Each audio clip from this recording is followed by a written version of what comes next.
Libro de Hebreos, amado hermano, capítulo 4, ¿lo tiene? Capítulo 4, verso 12. En adelante dice: porque la palabra de Dios es viva y eficaz, y más cortante que cualquier espada de dos filos.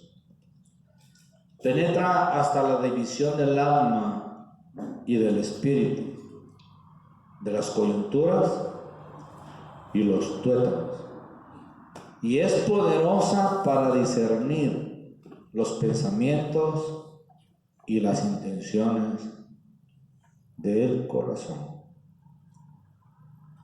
Y no hay cosa creada oculta a su vista, sino que todas las cosas están al descubierto y desnudas ante los ojos de aquel a quien tenemos que dar cuentas.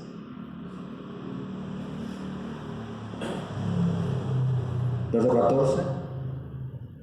Teniendo pues un gran sumo sacerdote que trascendió los cielos, Jesús, el Hijo de Dios, retengamos nuestra fe, porque no tenemos un sumo sacerdote que no pueda compadecerse de nuestras flaquezas, sino uno que ha sido tentado en todo como nosotros, pero sin pecado. Por tanto, acerquémonos con confianza al trono de la gracia para que recibamos misericordia y hallemos gracia para la ayuda oportuna. Padre, en el nombre de Cristo Jesús, venimos delante de tu presencia, amado Señor, a pedirte que recibas la alabanza de aquellos que te cantaron, de aquellos que vienen a entregarte, Señor, su corazón y a manifestar que tú eres nuestro Dios.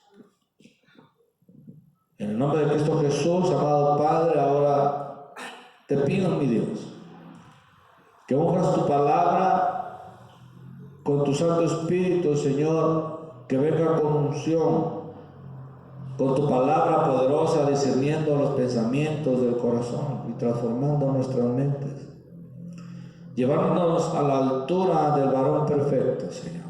En el nombre poderoso de Cristo Jesús, amado Señor, recibe la gloria y la honra. Ahora, Dios mío, permíteme la gracia, el denuedo que necesito para honrar tu nombre en esta hora. En el nombre poderoso de Cristo Jesús, úsame, Señor, como un vaso de honra, mi Dios. Y permite que tu Espíritu Santo y el Espíritu de Jesús tomen control de mí para exponer la enseñanza de lo que tú quieres hablar el día de hoy. Sean bendecidos todos nuestros hermanos del cuerpo de Cristo alrededor del mundo, donde quiera que estén, Señor, que tu Santo Espíritu nos fortalezca y nos una cada vez más y se quite ese espíritu de división tan tremendo que hay. Por Cristo Jesús te lo pedimos. También te pedimos por nuestros hermanos que están pasando momentos difíciles en los hospitales, cuestiones no de la pandemia, sino de otros problemas, Señor, pero al final de cuentas están en el lecho del dolor. Te pido por ellos, Señor, nos acercamos al trono de la gracia con humildad para pedirte, Señor, por ellos. Nuestra hermana Francis, Señor, Guadalajara, que extiendas tu mano, Señor, sobre su casa, sobre su matrimonio, sobre sus hijos. Que te glorifique, Señor, en ese de tu hijo, Señor, que desaparezca ese cáncer de sus huesos y que tú seas glorificado. En el nombre poderoso de Cristo Jesús, que tu misericordia, Señor, nos proteja. Por Cristo Jesús, amén, amén y amén. Puedo tomar asiento, amado hermano.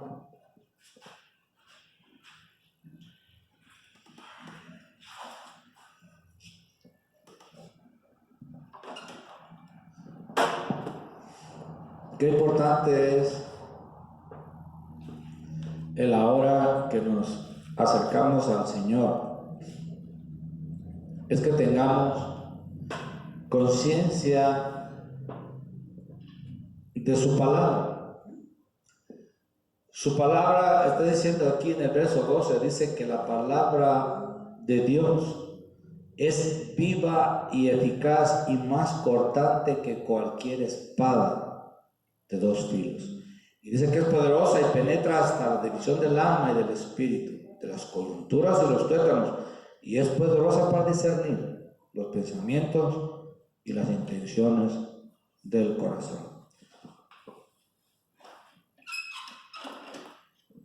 La importancia de la palabra del Señor. Por eso el despojarnos nosotros mismos de los pensamientos nuestros, de nuestros argumentos, de situaciones que de repente no somos capaces de discernir. Es importante ver entonces qué palabra es la que acoges dentro de ti. No lo toques solamente cuando se termine o se pare, nada más. Así de que no hay que moverle nada. Entonces el asunto es, ¿qué palabra es la que está recibiendo? ¿Qué palabra es la que te está formando? Porque es importante por la cuestión de nuestro crecimiento personal. Por eso dice, puesto que tenemos un gran sumo sacerdote, Cristo Jesús, dice, retengamos la fe. La fe en su palabra, la fe en lo que Él vino a dejar. Es una palabra poderosa, es una palabra, dice que penetra hasta los confines del alma y del espíritu. Por eso que es tremendo cuando Dios fluye, cuando su palabra te toma y empieza a fluir. La importancia entonces de que vas a poner la palabra, dejar que su Espíritu Santo empiece a fluir y dejar tus pensamientos a un lado, tus argumentos, las diferencias, lo que hay de repente en el alma de uno, para dejar que el Señor haga la obra. Y dice el verso 14,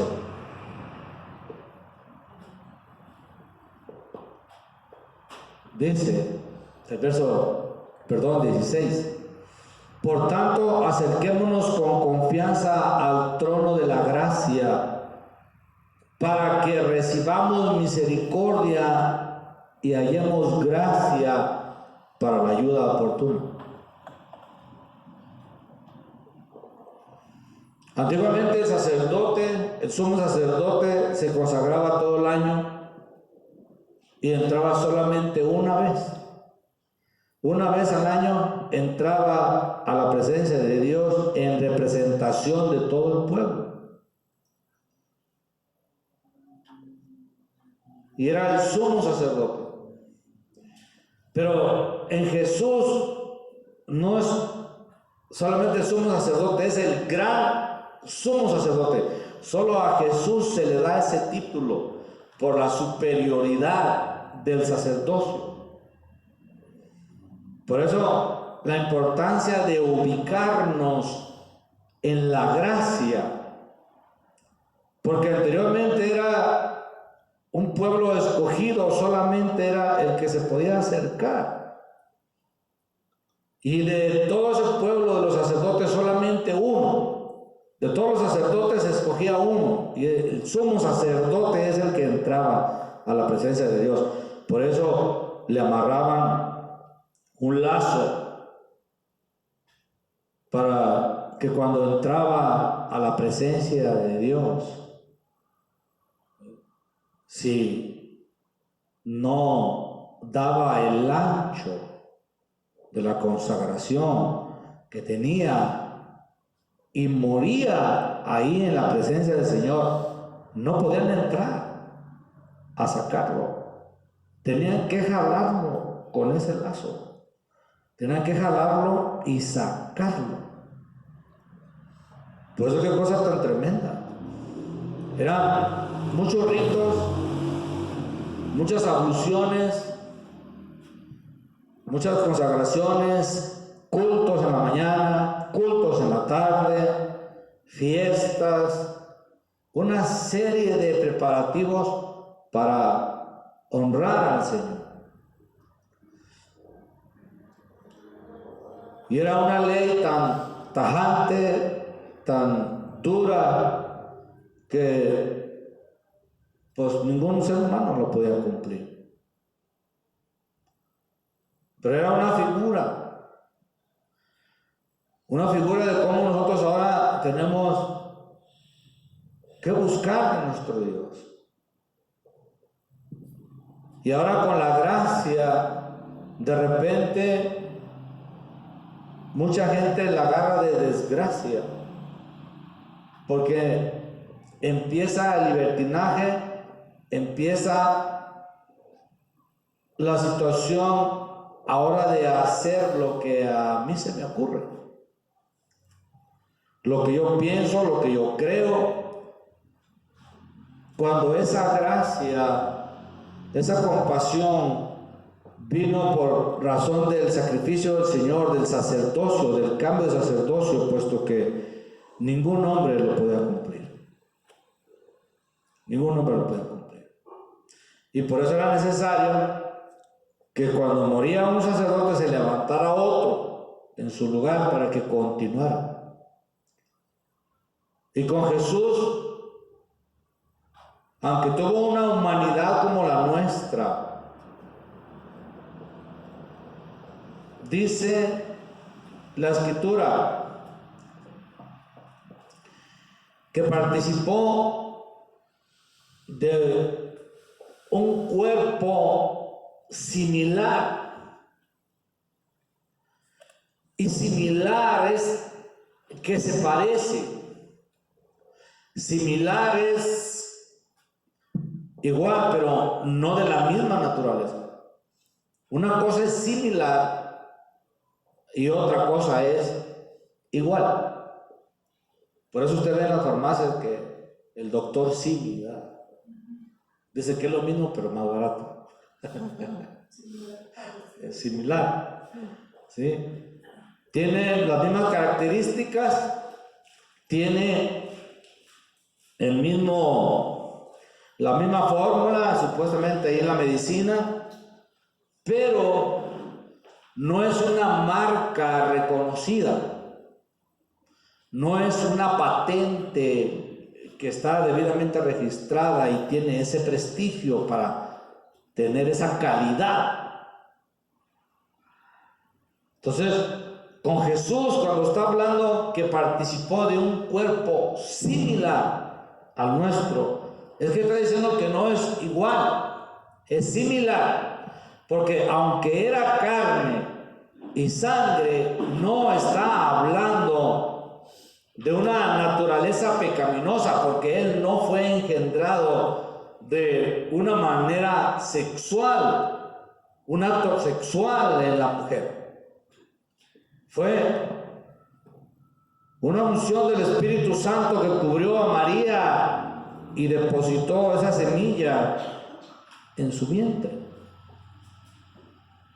Entonces, ese cuerpo nació de una virgen. No tenía contaminación sexual, no tenía origen humano. Propiamente pecado, así es. Entonces la condición es aunque el cuerpo era humano, era sin pecado.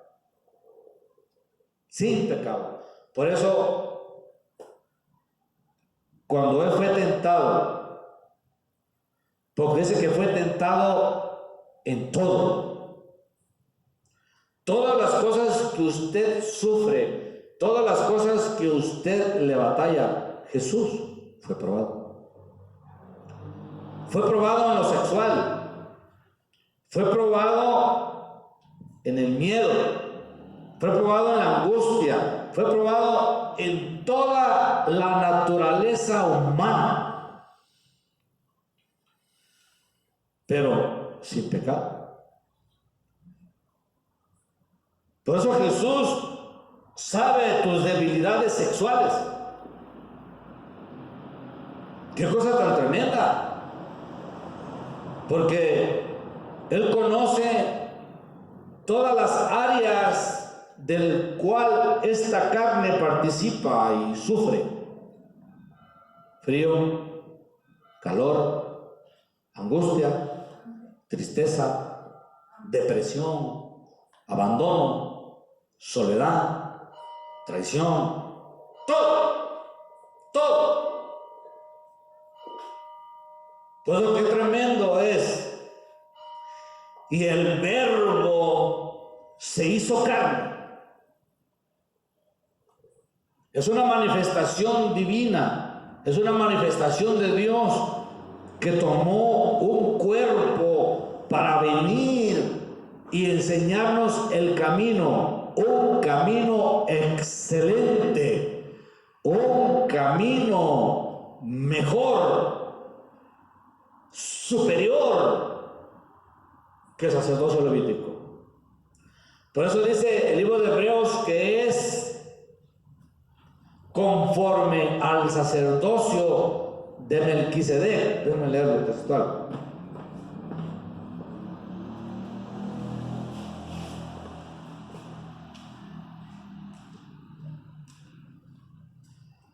Por eso, qué cosa tan tremenda nuestro sacerdocio. Nuestro sacerdocio, porque Jesús es no es solamente nada más cuando ves que se apague o algo, de ahí demás, no lo toques.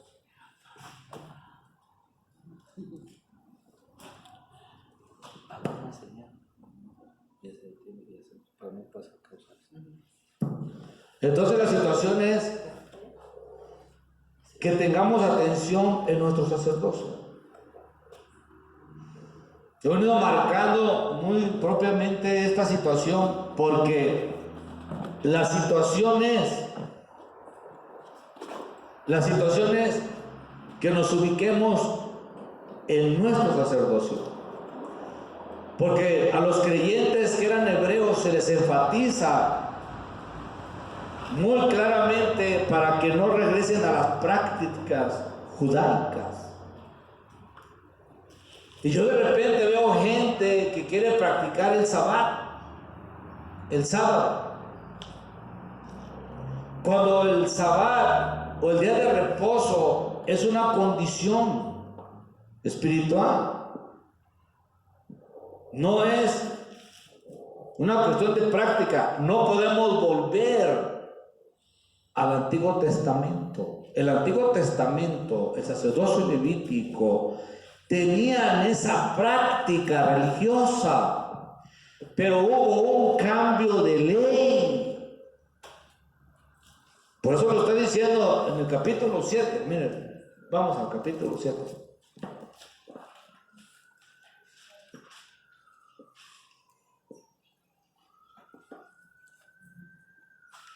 Al capítulo 7 lo tiene, ahí mismo de Hebreos.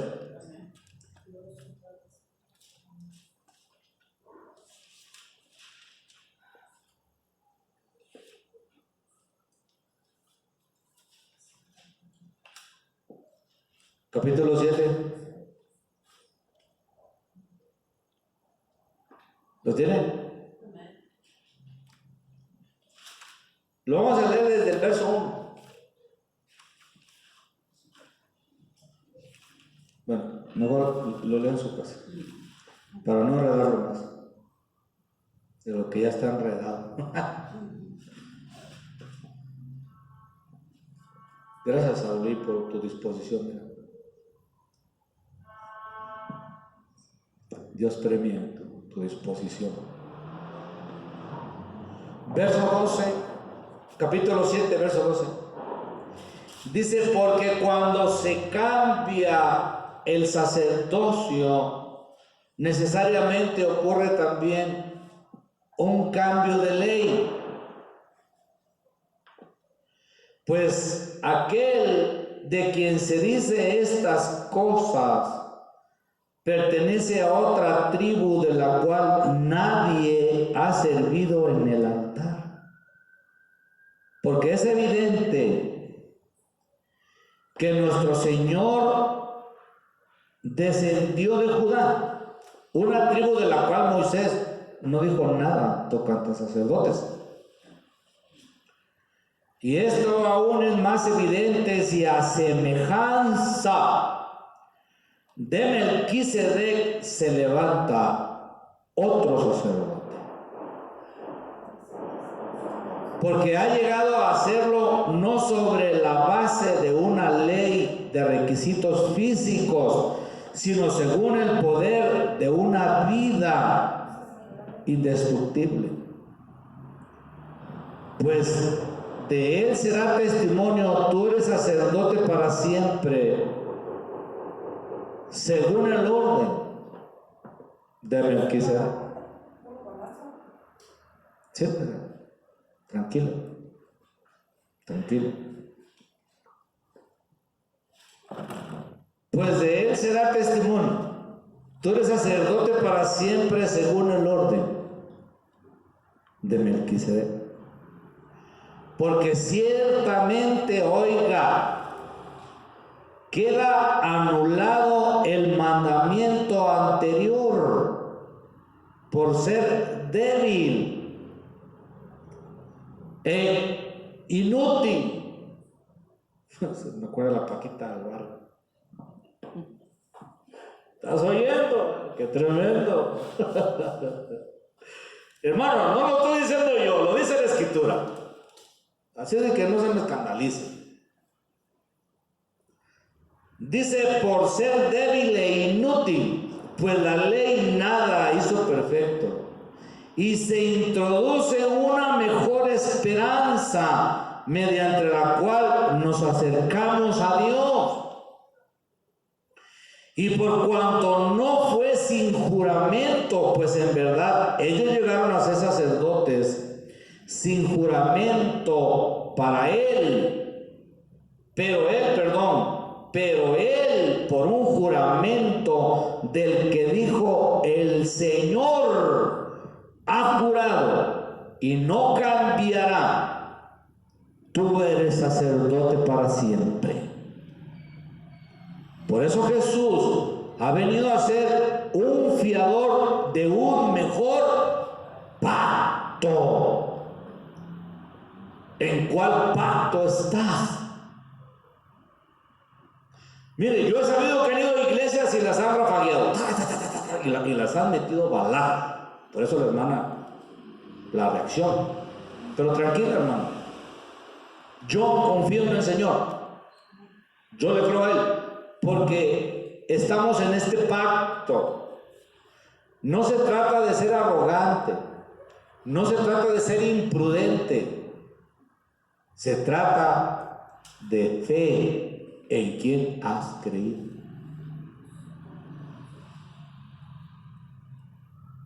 Porque dice su palabra que Dios tiene control de todo y no cae una hoja de un árbol si Él no lo permite.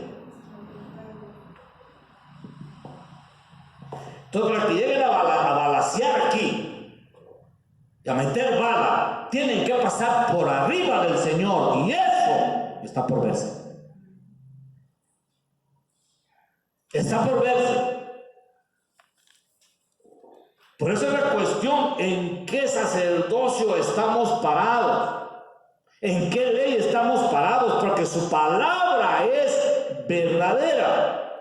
Y dice Marcos capítulo 16, verso 16: a los que han creído, estas señales le acompañarán. Tomarán serpientes en sus manos y no les morderán. Tomarán algo mortífero y no les hará daño. Pondrán la mano sobre los enfermos y se pondrán bien. Y hablando de enfermos, vamos a pedir por nuestro presidente de Pénjamo, porque tiene COVID. Porque el COVID, por ahí. Pero la situación está ahora, entonces, ¿en cuál pacto estás parado? Porque yo no sé, esta cosa me dio, ¿qué es lo que pasó? Bueno, pero un día salí de aquí, llegué a la casa con fiebre. ¿Ustedes ni cuándo salieron? El pastor se estaba muriendo y ustedes ni cuándo salieron. Pero hacer la Santa Cena, a reprender: Señor, tú me dijiste, y aquí estoy. ¿Qué será la iglesia en 8 cuartos? Abrirlas, porque ahora es cuando hay que clamar, ahora cuando hay que buscar, ahora es cuando hay que acercarnos al trono de la gracia. ¿Cómo que ciérrale? Ni que fuera Amanda. Amanda, cierra, ¿verdad? Que sean allá. ¿Cómo lo van a cerrar? ¿Cómo lo van a cerrar? ¿Cómo le van a decir a Dios: ahorita no tenemos tiempo para ti? ¿Cómo? Es que esas cosas calientan, hermano. Esas cosas se te sube la adrenalina. ¿En quién confías?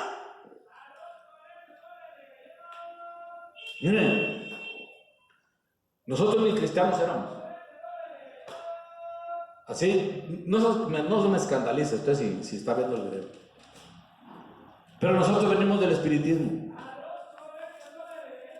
Las cosas que te pones y empieza ahí a andar. Te pones tililico ahí. Y pasa uno, pasa otro. Hay un montón de espíritus, un montón de diablos, demonios que pasan. Que te habla fulano, que te habla sultano, que el maestro, quién sabe, que el Señor los reprenda a toda esa bola de demonios que nos tenían gobernados.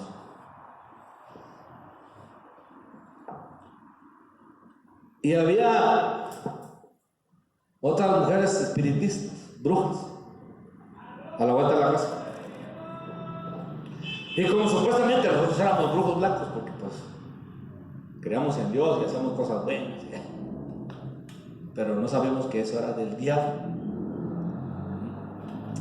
Y querían matar a mi esposa y agarran un revólver y le quieren dar y no truena, nomás oye.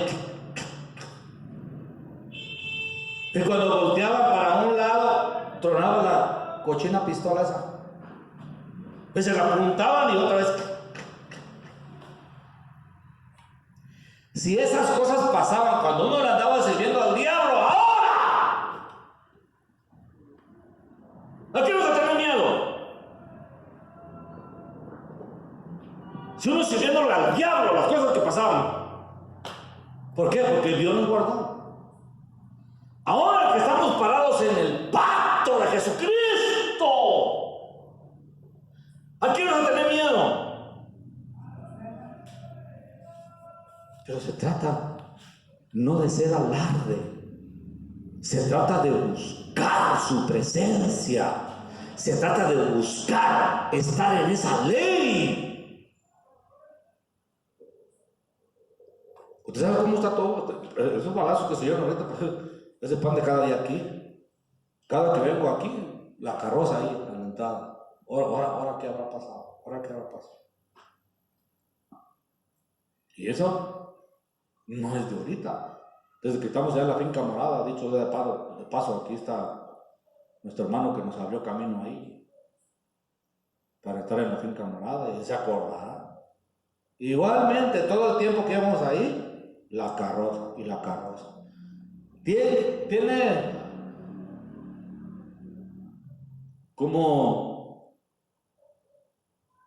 como 10 años, que empezamos con todo hasta aquí.